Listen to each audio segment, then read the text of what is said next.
গত ১০ বছরে সারা পৃথিবীর গ্লোবাল ইকোনমিক্যাল প্যাটার্নটা চেঞ্জ হয়ে গেছে।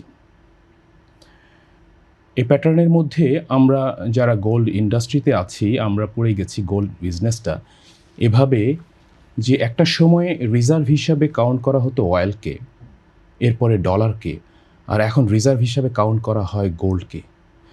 তো গোল্ড আপনি একটা জিনিস চিন্তা করে দেখেন যে বাংলাদেশ, ভারত, পাকিস্তান এবং এই অঞ্চলের যে সমস্ত দেশ আছে, স্বর্ণ এবং স্বর্ণালঙ্কার আমাদের কৃষ্টি, আমাদের কালচার, ইতিহাস, ঐতিহ্যের সাথে একদম মিশে আছে। পদ্মা সেতু, মেট্রো রেল এবং এলিভেটেড এক্সপ্রেসওয়ে নির্মাণের গর্বিত অংশীদার বসুন্ধরা সিমেন্ট। আমরা কখনোই, আজ থেকে যদি ২০ বছর আগেও চিন্তা করেন, আমরা কখনোই মনে করি নাই যে স্বর্ণালঙ্কার আমরা আমাদের সেভিংসের জন্য পারচেস করছি। আমরা স্বর্ণালঙ্কার পারচেস করেছি শুধুমাত্র বিভিন্ন উৎসবে, আয়োজনে, গিফট হিসাবে, আমাদের স্ত্রী, আমাদের বোন এবং মায়েদের সৌন্দর্যের জন্য।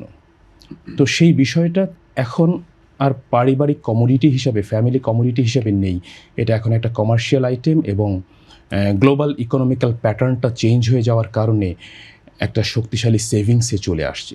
তো এই কারণে যে গোল্ডের প্রাইসটা যেখানে ৪০,০০০, একসময় ৫০,০০০ টাকা একদম স্ট্যাবল ছিল, সেই জায়গা থেকে ২০২৬-এ এসে আজকের মার্কেট প্রাইস প্রায় ২,৬০,০০০ টাকা। এটা অ্যাবনর্মাল। এটা কখনো কোনো ক্যালকুলেশনের সাথে মেলানো যায় না। তো সেই ক্ষেত্রে আমরা এটা মনেও করি অনেকটা হাস্যরসাত্মক একটা বিষয় হয়ে যায় যে যদি ৪ লাখ টাকাও যদি ভরি হয়ে যায়, আমরা অবাক হব না। এটা শুধুমাত্র হয়েছে, আমি আপনাকে যেটা প্রথমেই বললাম, যে আমাদের গ্লোবাল ইকোনমিক্যাল প্যাটার্নটা চেঞ্জ হয়ে গেছে।